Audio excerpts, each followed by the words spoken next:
प्रधानमंत्री मोदी की ताकत का मुरीद हुआ अमेरिका। रूस यूक्रेन युद्ध पर व्हाइट हाउस के प्रवक्ता ने कहा, हम चाहते हैं पीएम मोदी पुतिन से बात करें। युद्ध रोकने के पीएम मोदी के हर प्रयास का स्वागत। तुर्की और सीरिया में भूकंप से मरने वालों का आंकड़ा 24,000 के पार पहुंचा। 80,000 से ज्यादा लोग घायल। अभी भी मलबे में दबे हैं हजारों लोग। भूकंप भूमि से एबीपी न्यूज की वर्ल्ड एक्सक्लूसिव रिपोर्टिंग जारी। तेलंगाना दौरे पर गृह मंत्री अमित शाह। हैदराबाद में नेशनल पुलिस अकेडमी की पासिंग आउट परेड पर का किया निरीक्षण। 195 प्रशिक्षु आईपीएस अधिकारियों ने लिया हिस्सा। त्रिपुरा में प्रधानमंत्री मोदी की आज 2 चुनावी रैलियां। दोपहर 12 बजे अंबासा में और दोपहर 3 बजे गोमती में जनसभा को करेंगे संबोधित। त्रिपुरा में 16 फरवरी को है वोटिंग। बीजेपी अध्यक्ष जेपी नड्डा का मिशन छत्तीसगढ़। आज बस्तर का दौरा करेंगे जेपी नड्डा। जगदलपुर के रेलवे ग्राउंड में करेंगे रैली। रामलीला ग्राउंड से जमीयत उलेमाए हिंद के चीफ मौलाना महमूद मदनी का विवादित बयान। कहा, इस्लाम की धरती है भारत और इस्लाम है सबसे पुराना धर्म। दिल्ली के करोल बाग इलाके में आग का तांडव। पंजाब नेशनल बैंक की ब्रांच में लगी भीषण आग। फायर ब्रिगेड की 17 गाड़ियां आग पर काबू पाने में जुटी। नागपुर टेस्ट में भारत की पकड़ मजबूत। पहली पारी में अब तक 144 रन की बढ़त। रविंद्र जडेजा और अक्षर पटेल क्रीज पर मौजूद। कप्तान रोहित शर्मा का शानदार शतक।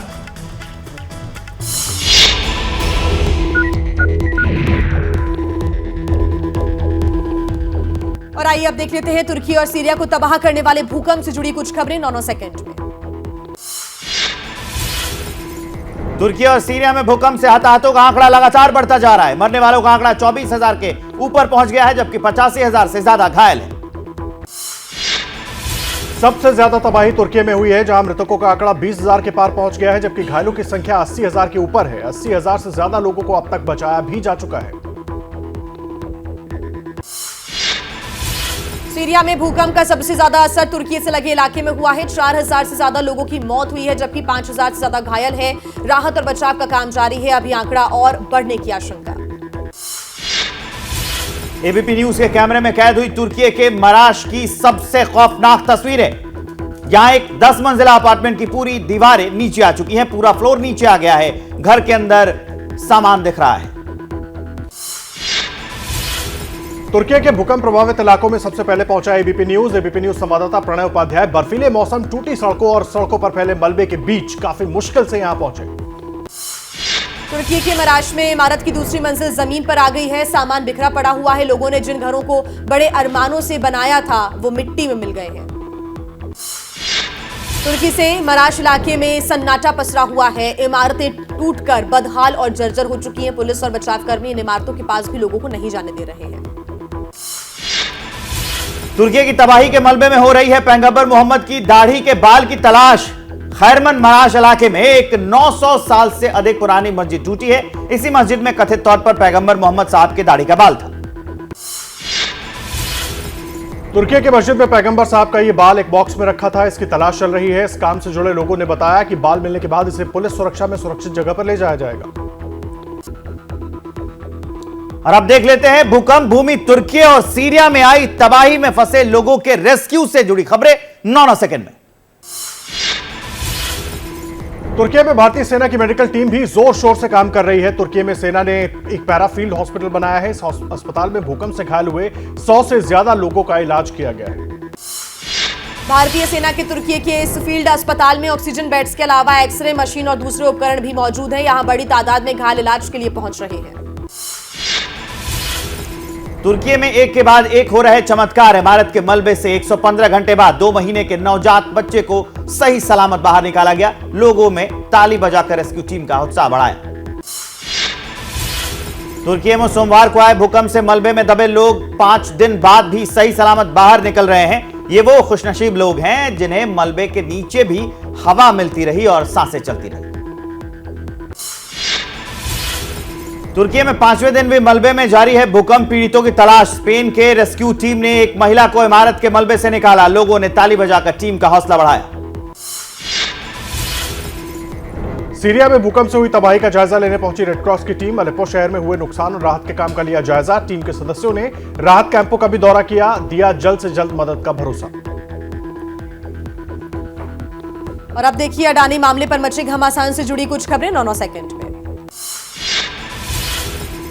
सदन की कार्यवाही के वीडियो रिकॉर्डिंग कर सोशल मीडिया पर डालने से राज्यसभा चेयरमैन नाराज। कार्यवाही के दौरान इस्तेमाल किए गए शब्दों पर भी नाराजगी जताई। कांग्रेस सांसद रजनी पाटिल को इस सत्र के लिए निलंबित किया गया है। रजनी पर विपक्ष के हंगामे की वीडियो क्लिप बनाकर सोशल मीडिया पर वायरल करवाने का आरोप है। रजनी पाटिल पर कार्रवाई को लेकर मल्लिकार्जुन खड़गे की अपील। कहा, बिना जांच किसी के खिलाफ कार्रवाई नहीं होनी चाहिए और किसी के दबाव में कोई फैसला ना हो। कांग्रेस सांसद रजनी पाटिल के राज्यसभा से निलंबन पर केंद्रीय मंत्री स्मृति ईरानी का बयान। कहा, कांग्रेस ने सदन के नियम का उल्लंघन किया है। किसी को अधिकार नहीं है कि वो सदन के नियमों को तोड़े। सदन की कार्रवाई की वीडियो रिकॉर्डिंग करने के आरोप पर कांग्रेस सांसद रजनी पाटिल की सफाई। कहा, मैंने ऐसा कुछ नहीं किया जिसके लिए मुझे दी गई है फांसी जैसी संगीन सजा। बीजेपी नेता पीयूष गोयल ने राज्यसभा में कहा, सदन में मर्यादाओं को तार तार किया गया। प्रधानमंत्री जब बोल रहे थे उस दौरान जिस तरह का माहौल बनाया गया वो ठीक नहीं था। कांग्रेस सांसद मल्लिकार्जुन खड़गे ने कहा, प्रधानमंत्री ने बेरोजगारी, महंगाई, अडानी, गिरते हुए रुपए पर कुछ नहीं कहा। अकेले सब पर भारी पड़े जैसे अहंकार भरी बातें बोली। राज्यसभा में नेता विपक्ष मल्लिकार्जुन खड़गे का आरोप, जिन मुद्दों पर हम सदन में उत्तर चाहते थे उसके बजाय प्रधानमंत्री ने छाती ठोक ठोक कर चुनावी भाषण दिया। क्या जेपीसी की मांग करना गुनाह है? छत्तीसगढ़ के मुख्यमंत्री भूपेश बघेल ने कहा, हमारे प्रधानमंत्री ने सीना ठोक कर बात की लेकिन जिस पर बात करनी चाहिए थी वो नहीं की।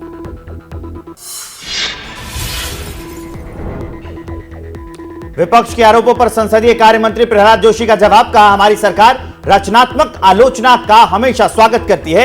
मैं विपक्ष से पूछना चाहता हूं कि गलत आरोप लगाना, गलत भाषा का इस्तेमाल करना, क्या यह कोई सही तरीका है? कांग्रेस सांसद अधीर रंजन चौधरी ने कहा, संविधान में सदन के अंदर हमें अपनी बात रखने का अधिकार। पीएम और सत्ता पक्ष के लोग बहुत असंसदीय बात करते हैं। ऐसा लगता है हम किसी नए देश में आ गए। बीजेपी नेता जगदंबिका पाल का अधीर रंजन चौधरी पर पलटवार। कहा, लोगों को गुमराह करने की कोशिश कर रहे हैं। जगदंबिका पाल ने कहा, अधीर रंजन चौधरी कुछ भी बयान देते रहते हैं। राहुल गांधी के लोकसभा में लगाए आरोपों पर बीजेपी नेता मुख्तार अब्बास की नई तुकबंदी। कहा, तर्कों की कंगाली ने राहुल जी को कुतर्कों का मवाली बनाया। चंडीगढ़ में यूथ कांग्रेस का प्रदर्शन। अदानी ग्रुप के खिलाफ हिंडनबर्ग रिपोर्ट पर कार्रवाई की मांग। कार्यकर्ताओं ने अदानी को लेकर बीजेपी के खिलाफ की नारेबाजी। मूडीज ने अडानी की 4 कंपनियों की रेटिंग बदलकर स्टेबल से नेगेटिव की। हिंडनबर्ग रिसर्च की रिपोर्ट के अनुसार के बाद अडानी ग्रुप की कंपनियों के शेयर मूल्यों में भारी गिरावट आई है। और अब धर्म से जुड़े विवादों पर खबरें देख लेते हैं 9 सेकंड में। शंकराचार्य स्वामी अविमुक्तेश्वरानंद ने संघ प्रमुख मोहन भागवत के वर्ण व्यवस्था पर दिए गए बयान पर जताई नाराजगी। कहा, जाति व्यवस्था के बारे में गीता में लिखा, श्री कृष्ण ने बनाए 4 वर्ण, इस पर बयानबाजी बिल्कुल ठीक नहीं। जमीयत उलेमा हिंद के अध्यक्ष मौलाना महमूद मदनी ने कहा, इस्लाम सारे धर्मों में सबसे पुराना है। ये वतन जितना मोदी और भागवत का है उतना ही महमूद का है। इस्लाम बाहर से आया है, ये बोलना गलत। दिल्ली के रामलीला ग्राउंड में जमीयत उलेमाए हिंद के अधिवेशन का आज दूसरा दिन। यूनिफॉर्म सिविल कोड समेत कई मुद्दों पर चर्चा। सामाजिक आर्थिक रूप से पिछड़े मुसलमानों के लिए लाया जा सकता है प्रस्ताव। बीजेपी सांसद मनोज तिवारी ने कहा, बागेश्वर बाबा धीरेन्द्र शास्त्री का हिंदू राष्ट्र का सपना उनकी खुद की भावना, इसे मध्य प्रदेश के चुनाव से न जोड़ा जाए। मेरी भावना सबका साथ सबका विकास। धीरेन्द्र शास्त्री की रामायण को राष्ट्रीय ग्रंथ बनाने की मांग को लेकर बोली उमा भारती, जो अंतर्राष्ट्रीय ग्रंथ है उसे राष्ट्रीय ग्रंथ क्यों बनाना? रामायण मॉरिशस में है राष्ट्रीय ग्रंथ। और अब देख लेते हैं ग्लोबल इन्वेस्टर्स समिट से जुड़ी कुछ खबरें 9 सेकंड में। लखनऊ में शुरू हुआ इन्वेस्टर समिट। पीएम मोदी ने किया उद्घाटन। 16 देशों की 340 कंपनियां हो रही हैं शामिल। यूपी को मिले 32,92,000 करोड़ के निवेश प्रस्ताव। इन्वेस्टर समिट में पीएम मोदी ने कहा, लोग कहते थे यहां विकास होना नामुमकिन, लेकिन यूपी ने खुद को डंके की चोट पर साबित किया। एक तरफ डबल इंजन सरकार का इरादा और दूसरी तरफ संभावनाओं से भरा यूपी। मुकेश अंबानी की रिलायंस कंपनी उत्तर प्रदेश में करेगी 75,000 करोड़ रुपए का निवेश। 1 लाख लोगों को देंगे नौकरी। समिट में मुकेश अंबानी ने की घोषणा, पूरे यूपी में शुरू होगी 5G सेवाएं। इन्वेस्टर समिट के शाम लखनऊ में हुआ ड्रोन शो। 600 ड्रोन्स ने बिखेरी रंग बिरंगी रोशनी। शो के जरिए यूपी की भव्यता को दिखाया गया। दर्शकों ने सांस्कृतिक कार्यक्रमों के साथ ड्रोन शो का उठाया लुत्फ। इन्वेस्टर समिट पर एसपी अध्यक्ष अखिलेश यादव ने कहा, अच्छे माहौल से नहीं आते इन्वेस्टर्स, इंसेंटिव मिलने से आते हैं। यूपी में जो लोग निवेश के लिए आ रहे हैं उनके लिए यहां पर क्या मिलेगा। इन्वेस्टर समिट पर अखिलेश यादव के तंज पर बीजेपी का पलटवार। केंद्रीय मंत्री गिरिराज सिंह ने कहा, अखिलेश जी गुंडे और आतंकवादी का इन्वेस्टर्स मीट कराते थे, उनके एजेंडे में नहीं था यूपी का विकास। यूपी के प्रयागराज में निवेशक कुंभ का आयोजन, 66,000 से ज्यादा लोगों को रोजगार मिलने की उम्मीद। निवेशक कुंभ में उद्योगपतियों के 53,000 करोड़ रुपए से ज्यादा के निवेश के प्रस्ताव आए। आगरा में G20 की बैठकों के लिए पहुंचे विदेशी डेलीगेशन का एयरपोर्ट पर भव्य स्वागत हुआ। आज महिला सशक्तिकरण पर होगी कॉन्फ्रेंस, 20 देशों की महिला नेताओं समेत 150 सदस्य शामिल होंगे। आगरा पहुंचे विदेशी मेहमानों का जगह जगह चौराहों पर हुआ स्वागत। दुल्हन की तरह सजी है ताज नगरी। G20 बैठक में आए विदेशी डेलीगेशन पर की गई फूलों की बारिश। लोक कलाकारों और स्कूली छात्रों ने स्वागत किया। और आइए अब आपको राजस्थान से जुड़ी कुछ राजनीतिक खबरें दिखा देते हैं 9 सेकंड न्यूज में। चुनावी साल में राजस्थान की गहलोत सरकार का बजट पेश, 100 रोजगार मिले। महिलाओं को सिलाई मशीन के लिए 5-5 हजार और बसों में छात्रों के मुफ्त सफर का ऐलान किया। राजस्थान में गहलोत सरकार ने 11 लाख किसानों को फ्री बिजली देने का किया ऐलान। 2000 यूनिट तक मिलेगी मुफ्त बिजली। सीएम गहलोत ने कहा, खेती के लिए फ्री बिजली करना हमारी प्राथमिकता। राजस्थान के बजट में गहलोत सरकार ने महिलाओं को दी सौगात। राजस्थान रोडवेज की बस के किराए में 50% छूट का सीएम गहलोत ने किया ऐलान। राजस्थान के बजट को बीजेपी ने बताया सियासी बजट। बीजेपी नेता अर्जुन लाल मीणा ने कहा, सीएम अशोक गहलोत ने अपना सारा समय केवल अपनी सरकार बचाने में और आपस में लड़ने में बर्बाद किया। बजट में कुछ खास नहीं। केंद्रीय मंत्री कैलाश चौधरी ने सीएम अशोक गहलोत पर कसा तंज। कहा, दुर्भाग्य है कि राज्य की सत्ता ऐसे हाथों में है जिसके मुख्यमंत्री को बजट की जानकारी ही नहीं। गहलोत के पुराने बजट पढ़ने पर केंद्रीय मंत्री अर्जुन मेघवाल ने ली चुटकी। कहा, गंभीर नहीं है गहलोत सरकार, इसलिए विधानसभा में पुराना बजट पढ़ा। सीएम बस खुद को बचाना चाहते हैं। बीजेपी सांसद पीपी चौधरी ने कहा, सीएम अशोक गहलोत पर 4.5 साल अपनी कुर्सी बचाने में लगे हैं। अपनी पार्टी के नेताओं से ही परेशान है, इसलिए शासन पर नहीं दिया ध्यान। राजस्थान के बीजेपी प्रभारी अरुण सिंह ने कहा, जनता से माफी मांगे सीएम अशोक गहलोत। यह बजट गहलोत सरकार के कार्यकाल का आखिरी बजट नहीं बल्कि यह है कांग्रेस का हमेशा के लिए आखिरी बजट। राजस्थान के बजट को लेकर सीएम अशोक गहलोत पर पूर्व सीएम वसुंधरा राजे का हमला। कहा, जिस सीएम के हाथ में बजट सुरक्षित नहीं उसके हाथ में प्रदेश कैसे सुरक्षित होगा। बजट भाषण में कुछ देर पुरानी लाइनें पढ़ते रहे सीएम गहलोत। हंगामे के बाद गहलोत ने सदन में माफी मांगी। कहा, बजट में गलती से एक पुराना पेज मिल गया था, इसे लीक नहीं कह सकते। कहा, मैंने तो खुद सॉरी कहा था। राजस्थान के सीएम अशोक गहलोत के पुराने बजट भाषण पढ़ने के बाद संसद में यह बात उठी। वित्त मंत्री निर्मला सीतारमण बोली, राजस्थान में है गड़बड़, पिछले साल का बजट पढ़ रहे अशोक गहलोत। और आइए अब आपको दिखा देते हैं राजनीतिक की खबरें 9 सेकंड न्यूज में। हैदराबाद में सचिवालय बिल्डिंग के गुंबद पर छिड़ा सियासी विवाद। बीजेपी ने कहा, सत्ता में आएंगे तो निजाम कल्चर वाले इस गुंबद को तोड़ेंगे। गुलामी के प्रतीक सभी ढांचों को गिराया जाएगा। मध्य प्रदेश के पूर्व मंत्री गौरीशंकर बिसेन ने कहा, राहुल गांधी का डीएनए भारत का नहीं, उनके मन में बसा है पाकिस्तान। राहुल कहते हैं कि कांग्रेस की सरकार बनेगी तो धारा 370 बहाल करेंगे। मध्य प्रदेश के सीएम शिवराज सिंह चौहान जैन समाज के गजरत महोत्सव में हुए शामिल। वीडियो कॉन्फ्रेंसिंग के जरिए जुड़े। कहा, जो अपने आप को जीते वो महावीर जैन संत समाज के सभी लोगों के लिए है। बिहार के डिप्टी सीएम तेजस्वी यादव ने कहा, उपेंद्र कुशवाहा से कोई बैर नहीं, चुनाव में हम सबसे बड़ी पार्टी बनकर उभरे। बिहार में बीजेपी के सर्वे में महागठबंधन को 37 सीटें मिलने की बात आई थी सामने।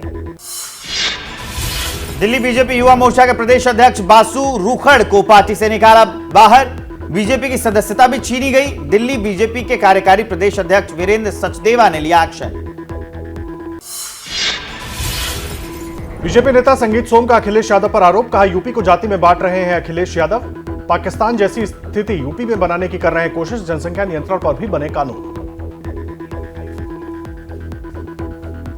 9 सेकंड न्यूज में अब देख लेते हैं चुनाव से जुड़ी कुछ खबरें।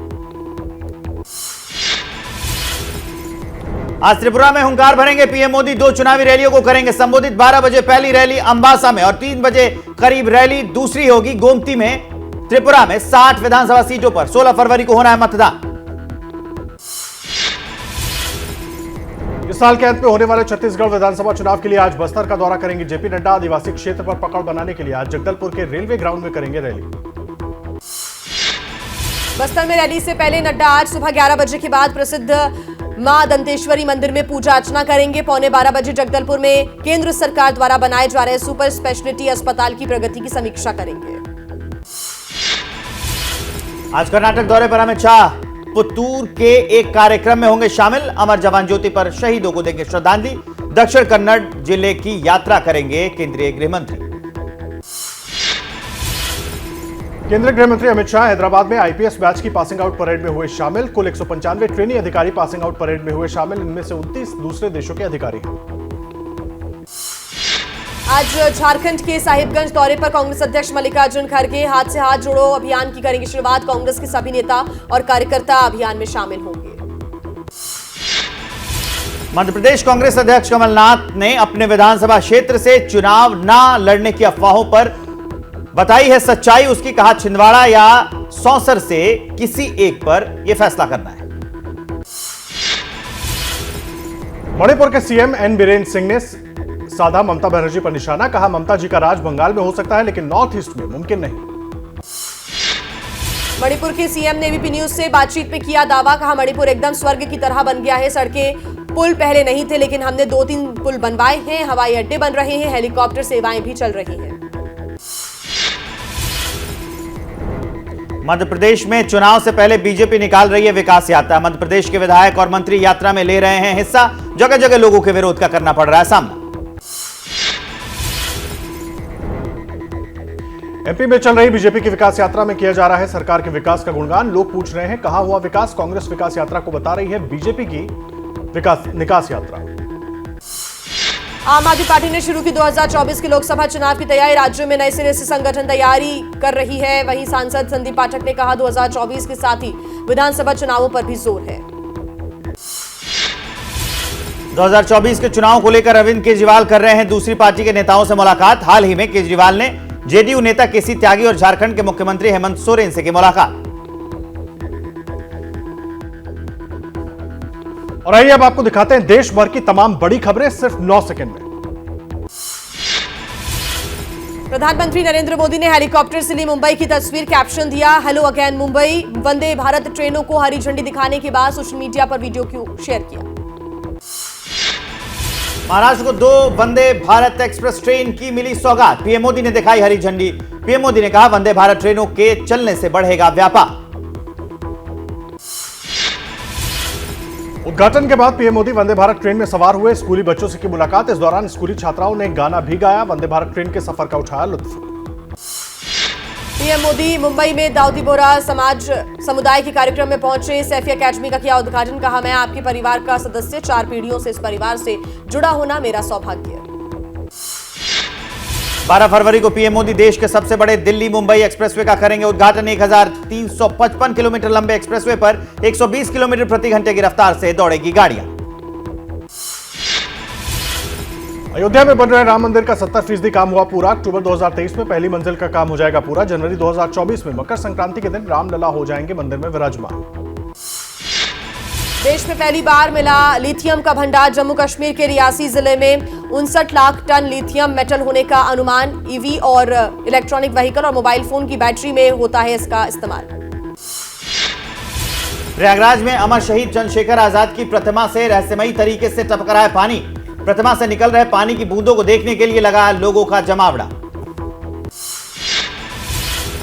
पटना में बेटी बचाओ बेटी पढ़ाओ योजना के बावजूद बेटियां सुरक्षित नहीं। बिहार की राजधानी पटना में मेडिकल एवं नर्सिंग कॉलेज छात्राएं असुरक्षित। आए दिन होती है छेड़खानी। हर दिन डर के माहौल का करती है सामना। और आइए अब देख लेते हैं अदालतों से जुड़ी कुछ खबरें 9 सेकंड में। भारत में बीबीसी पर प्रतिबंध लगाने की मांग सुप्रीम कोर्ट ने ठुकराई। हिंदू सेना के अध्यक्ष विष्णु गुप्ता की तरफ से दाखिल की गई थी याचिका। गुजरात दंगों पर आधारित बीबीसी की डॉक्यूमेंट्री को लेकर याचिका लगाई गई थी। पंजाब के पूर्व मंत्री साधु सिंह धर्मसोत 14 दिन की न्यायिक हिरासत में। आमदनी से अधिक संपत्ति के मामले में फंसे हैं साधु सिंह धर्मसोत। 24 फरवरी को स्पेशल जज के सामने होगी पेशी। श्री कृष्ण जन्मस्थान शाही ईदगाह मामले में सुन्नी वक्फ बोर्ड ने अदालत से अपनी आपत्ति दर्ज कराने के लिए मांगा वक्त। 28 फरवरी को होगी केस की अगली सुनवाई। सुप्रीम कोर्ट में 2 जजों की नियुक्ति पर राष्ट्रपति ने लगाई मुहर। जज राजेश बिंदल इलाहाबाद हाई कोर्ट के चीफ जस्टिस और अरविंद कुमार जरात हाई कोर्ट के चीफ जस्टिस रह चुके हैं। सुप्रीम कोर्ट ने हिंडनबर्ग रिपोर्ट से संबंधित याचिकाओं पर सेबी से 13 फरवरी तक मांगा जवाब। भविष्य में निवेशकों की सुरक्षा और नियामक ढांचे को मजबूत करने संबंधी नियम बनाने का भी दिया आदेश। बरौली में लोगों को मिली राहत। बुलडोजर एक्शन पर हाईकोर्ट ने रोक लगा दी है। 16 फरवरी को दिल्ली हाईकोर्ट में होगी अगली सुनवाई। डीडीए ने स्थानीय लोगों को घर खाली करने का नोटिस दिया था, उसके बाद भी लोगों ने घर नहीं खाली किए थे। दिखा देते हैं उत्तर प्रदेश की कुछ और बड़ी खबरें सिर्फ 9 सेकंड।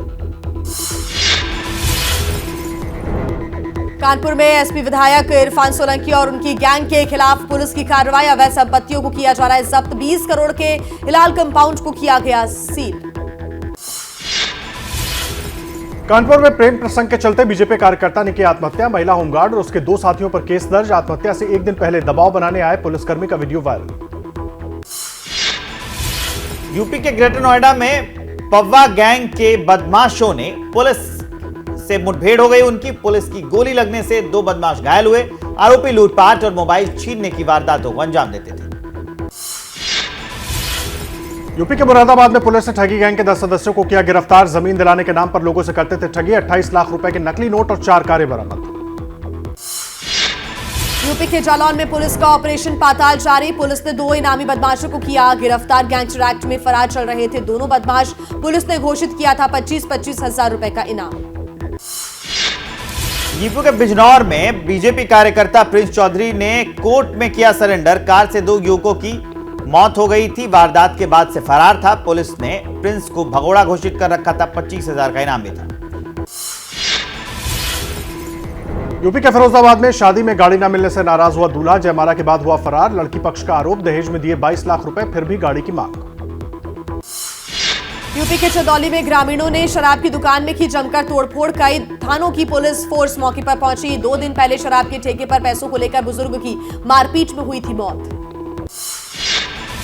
यूपी के मुरादाबाद में गाड़ियों पर स्टंट कर बनाया वीडियो रील सोशल मीडिया पर वायरल किया। पुलिस ने एक्शन लिया। वीडियो बनाने वाले 2 युवकों को गिरफ्तार कर लिया। अयोध्या और दिल्ली मेट्रो को बम से उड़ाने की धमकी देने के आरोप में पति पत्नी गिरफ्तार। प्रेमिका के परिजनों को फंसाने के लिए रची थी साजिश। ब्लैकमेलिंग के कई मामलों से जुड़े हैं आरोपी। इटावा में दर्दनाक हादसा। उल्टी साइड से आ रहे ट्रक ने बाइक को टक्कर मार दी। मौके पर ही 3 लोगों की मौत हो गई। एक महिला गंभीर रूप से घायल। ड्राइवर को पुलिस ने हिरासत में ले लिया है। 9 सेकंड न्यूज में अब देख लेते हैं अपराध से जुड़ी कुछ और बड़ी खबरें। पटना में अपराधियों ने की ट्रांसपोर्टर की गोली मारकर हत्या। एक साथी गंभीर तौर पर घायल। बैरिया बस स्टैंड के पास बदमाशों ने की ताबड़तोड़ फायरिंग। पुलिस बदमाशों की तलाश में जुटी। छत्तीसगढ़ के नारायणपुर में बीजेपी नेता सागर साहू को घर में घुसकर मारी गोली। इलाज के दौरान हुई मौत। वारदात के बाद हमलावर फरार। पुलिस को नक्सलियों पर शक। जांच में जुटी पुलिस। बिहार के दरभंगा में शराब बेचने के आरोपी को पकड़ने गई पुलिस पर महिला से बदसलूकी का आरोप। ग्रामीणों ने पुलिस और आबकारी विभाग की टीम पर किया हमला। दरोगा और चौकीदार घायल। गाड़ियों में भी की तोड़फोड़। गुरुग्राम में ठगी और धोखाधड़ी के मामले में 2 नाइजीरिया के नागरिकों को पुलिस ने गिरफ्तार किया। ऑनलाइन डेटिंग ऐप के जरिए महिलाओं से दोस्ती करके पैसे वसूलने का आरोप केस दर्ज हो गया है। पंजाब के संगरूर में 2 गुटों में हिंसक झड़प हुई। एक शख्स की मौत हो गई, दूसरे की हालत गंभीर बनी हुई है। बकरी गुम होने को लेकर झगड़ा शुरू हुआ था। परिवार वालों ने थाने के बाहर शव रखकर हंगामा किया। आरोपियों पर कार्रवाई की मांग की। हरियाणा के जींद में शादी कर ससुराल में लूटपाट करने वाले गैंग की 2 महिलाएं गिरफ्तार। आरोपी दुल्हन ससुराल वालों को बेहोश कर हुई थी फरार। 5 दिन पहले ही हुई थी शादी। मुंबई के मलाड में कबड्डी टूर्नामेंट खेल रहे बीकॉम छात्र की अचानक मौत हो गई। शव को पोस्टमार्टम के लिए भेजा गया। एक्सीडेंटल डेथ का केस दर्ज कर पुलिस मामले की जांच में जुटी। मध्य प्रदेश के गुना में ट्रक और कार में हुई भीषण टक्कर। ट्रक में घुसी कार के परखच्चे उड़े। हादसे में 2 की हुई मौत। एक महिला गंभीर रूप से घायल। यूपी के अलीगढ़ में हत्या चढ़ा सॉल्वर गैंग। पुलिस ने गैंग के 3 सदस्यों को पकड़ा। बीएड समेत सरकारी नौकरियों में भर्तियों के लिए परीक्षाओं में नकल कराने का आरोप। बिहार के गया में जेडीयू के जिला उपाध्यक्ष सुनील सिंह को अपराधियों ने मारी गोली। इलाज के दौरान हुई मौत। बर्थडे पार्टी से वापस लौट रहे थे सुनील कुमार। उत्तराखंड में हरिद्वार ऋषिकेश मार्ग पर नेपाली फार्म के पास सीएनजी के केंद्रीय भंडार में लगी आग। भंडार में गेल कंपनी के प्लास्टिक के पाइप और दूसरे सामान रखे हुए थे। और आइए अब आपको दिखा देते हैं राजधानी दिल्ली और इसके आसपास के इलाकों की तमाम बड़ी और जरूरी खबरें सिर्फ 9 सेकंड में। दिल्ली के करोलबाग इलाके में सुबह 5 बजे पीएनबी बैंक में लगी आग। मौके पर पहुंची 1.5 दर्जन फायर ब्रिगेड की गाड़ियों ने आग पर काबू पा लिया है। आग का कारण शॉर्ट सर्किट बताया जा रहा है। दिल्ली के महरौली में अवैध निर्माण पर चला बुलडोजर। अवैध कब्जे के खिलाफ डीडीए का अभियान। अचानक हुए बेघर लोगों का प्रदर्शन। बीजेपी पर हमलावर हुई आम आदमी पार्टी। आम आदमी पार्टी ने बीजेपी पर लगाया आरोप। वोट न देने पर बीजेपी दिल्ली की जनता से ले रही बदला। महरौली में बुलडोजर चलाने से पहले विधायक सोमनाथ भारती को हिरासत में लिया गया। महरौली बुलडोजर एक्शन पर दिल्ली हाईकोर्ट ने 16 फरवरी तक रोक लगाई है। आम आदमी पार्टी ने कहा G20 के लिए गरीबों को हटाया जा रहा है। चुनाव से पहले जो वादे बीजेपी करती है, चुनाव के बाद ठीक उसका उल्टा करती है।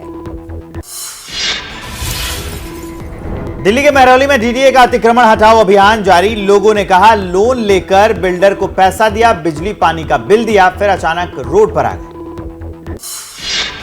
नोएडा के एलिवेटेड फ्लाईओवर पर तेज रफ्तार कार पलटी। हादसे में एक लड़की की मौके पर ही मौत हो गई। 5 अन्य घायलों को पहुंचाया गया अस्पताल। नोएडा के इसी फ्लाईओवर पर इसी जगह हो चुके हैं कई हादसे। स्पीड कम करने के लिए लगाए गए सीसीटीवी कैमरों को जिम्मेदार माना जा रहा है। कैमरों को देखते ही अचानक ब्रेक लगाने से ऐसे हादसे हो रहे हैं। और आइए अब आपको राजनीति से जुड़ी कुछ बड़ी खबरें दिखा देते हैं 9 सेकंड न्यूज में। संयुक्त किसान मोर्चा ने किया बड़ा ऐलान। 20 मार्च को एमएसपी सहित कई मुद्दों को लेकर किसान करेंगे संसद का घेराव। उससे पहले पंजाब जेलों में बंद सिखों की रिहाई की 13 फरवरी को करेंगे आंदोलन। एबीपी न्यूज से बातचीत में किसान नेता राकेश टिकैत का बड़ा बयान। सरकार के खिलाफ आर या पार की लड़ाई के लिए मैदान में उतरेंगे। जमीन नीलामी और बिजली का मीटर लगाने के खिलाफ करेंगे आंदोलन। बाल विवाह के खिलाफ असम सरकार के एक्शन का प्रियंक कानूनगो ने किया समर्थन। बोले अन्य राज्यों को भी अपनानी चाहिए असम सरकार की नीति। एसपी अध्यक्ष अखिलेश यादव पहुंचे वाराणसी। 80 के फेमस पप्पू की चाय की अड़ी पर पी चाय। वहीं लोगों से बातचीत की। विधानसभा चुनाव के दौरान पीएम मोदी भी यहां पर पी चुके हैं चाय। सोमनाथ पर विवादित बयान देकर फंसे मौलाना साजिद ने इतिहासकार रूमीला थापर पर ठीकरा फोड़ा। उसका बोले मैंने रूमीला थापर को पढ़ा, उससे जो समझ आया वही बात बताई। हरियाणा के सरकारी अस्पतालों में नया ड्रेस कोड। शॉर्ट्स डॉक्टर्स के जीन्स टी शर्ट पहनने पर लगा बैन। गैर चिकित्सीय कार्य करने वाले कर्मचारी फॉर्मल ड्रेस पहनेंगे। सीएम धाबी ने कहा हर कीमत पर छात्रों का हित चाहते हैं हम। परीक्षाओं की नई तारीखें जारी की जाएंगी। परीक्षा के दिन छात्रों के लिए परिवहन की बसेस में यात्रा निःशुल्क रहेगी। कोच से छेड़छाड़ के मामले में झज्जर में संदीप सिंह के खिलाफ हुआ प्रदर्शन। खाप पंचायतों समेत सामाजिक संगठन प्रदर्शन में रहे शामिल। प्रदर्शनकारियों ने खट्टर को भी बनाया निशाना। सीएम पर लगा रहे हैं संदीप को बचाने का आरोप। बिहार में अफसरों पर गाली देने के आरोप के बीच सीएम नीतीश ने तोड़ी चुप्पी। बोले ऐसे मामलों में ट्वीट करना कोई उपाय नहीं, बल्कि अपने आला अधिकारियों से बात करनी चाहिए। देहरादून में धरने पर बैठे कांग्रेस नेता हरीश रावत की तबीयत बिगड़ी। युवाओं पर लाठीचार्ज के खिलाफ विरोध प्रदर्शन की कर रहे थे अगुवाई। डॉक्टरों की टीम जांच में जुटी। और आइए अब देख लेते हैं अन्य राज्यों से जुड़ी कुछ और खबरें 9 सेकंड न्यूज में। वैलेंटाइन वीक में 7 समंदर पार से आया प्यार। फिनलैंड की जूलिया ने बिहार के प्रणव से मंदिर में रचाई शादी। फेसबुक पर मुलाकात के बाद हुआ प्यार। देसी गानों पर थिरके विदेशी मेहमान। पाली जोधपुर हाईवे बाईपास पर बस में लगी भीषण आग। पुलिस ने मौके पर पहुंचकर लोगों को बस से बाहर निकाला। किसी यात्री को नुकसान नहीं। यात्रियों का सामान जलकर खाक। यूपी के मुरादाबाद में आवारा कुत्ते ने मासूम बच्ची पर किया हमला। बच्ची गंभीर रूप से हुई घायल। प्राथमिक उपचार के बाद दिल्ली हायर सेंटर रेफर किया गया। एमपी के पन्ना टाइगर रिजर्व में 4 शावकों के साथ दिखी बाघिन। अटखेलियां खेलते बच्चों का वीडियो हुआ वायरल। बाघिन और उसके शावकों की वजह से टूरिस्ट की संख्या में इजाफा हो रहा है। नंगल में भाखड़ा नहर में गिरी कार सहित 3 लोग तेज बहाव में बह गए। एक को बचाया गया। बहने वालों की तलाश जारी। मंदिर दर्शन करने जा रहा था यह परिवार। भारतीय सेना ने बचाई गर्भवती महिला की जान। सीमावर्ती इलाके में भारी बर्फबारी के बीच मेडिकल सुविधा का पहुंचाना था मुश्किल। सेना ने महिला को अस्पताल पहुंचाया। एबीपी न्यूज की खबर का दिखा असर। अस्पताल में मरीजों को नाश्ते में सड़ा केला और मिलावटी दूध मिलने की खबर पर सुपौल सिविल सर्जन ने मामले को संज्ञान में लिया। कार्रवाई करने का आश्वासन दिया। देहरादून में शहीद स्मारक पर धरने पर बैठे बेरोजगार युवा। सरकार की तरफ से अब तक कोई भी मिलने नहीं आया। नाराज युवा अपनी मांगों पर अड़े। यूपी के हरदोई में बेसमेंट के खुदाई के दौरान ताश के पत्तों की तरह गिरा 2 मंजिला मकान। बाल बाल बचे लोग। मकान के गिरने का लाइव वीडियो सोशल मीडिया पर वायरल। इटावा में आवारा गोवंशों से परेशान किसान बैठे भूख हड़ताल पर। गौशाला बनाने की कर रहे हैं मांग। 10 किलोमीटर के दायरे में नहीं है कोई गौशाला। गौवंश कर चुके हैं 2000 बीघे से ज्यादा खेती का नुकसान। बिहार सरकार के स्वास्थ्य विभाग की तबियत खराब। सुपौल जिले के त्रिवेणीगंज अनुमंडलीय अस्पताल में 3 डॉक्टर कर रहे हैं 30 डॉक्टरों का काम। स्वास्थ्य विभाग के नाम पर रेफर की पर्ची पकड़ाना देना आरोप है इसका। हेलीकॉप्टर में बारात लेकर दुल्हन के घर पहुंचा रेवाड़ी का कंप्यूटर टीचर। पिता ने हेलीकॉप्टर बुक कर बेटे का सपना किया पूरा। 9 सेकंड न्यूज में बर्फबारी और मौसम से जुड़ी कुछ खबरें देख लीजिए। जम्मू कश्मीर के डोडा में लैंडस्लाइड गिरा। पहाड़ का हिस्सा। पहाड़ गिरने से आवाजाही पर पड़ा असर। जान माल का कोई नुकसान नहीं। सड़क पर समय रहते रोक दिया गया था ट्रैफिक। जम्मू कश्मीर के सेना ने पेश की मानवता की मिसाल। बर्फबारी में फंसे कार सवार को सुरक्षित बाहर निकाला। सेना की 21 राष्ट्रीय राइफल्स बटालियन के जवानों की बहादुरी की लोग कर रहे हैं तारीफ। जम्मू कश्मीर के गुलमर्ग सहित कई इलाकों में जबरदस्त बर्फबारी। हर तरफ दिख रही है सफेद बर्फ की चादर। अलग अलग जगहों पर बारिश और हिमपात की संभावना।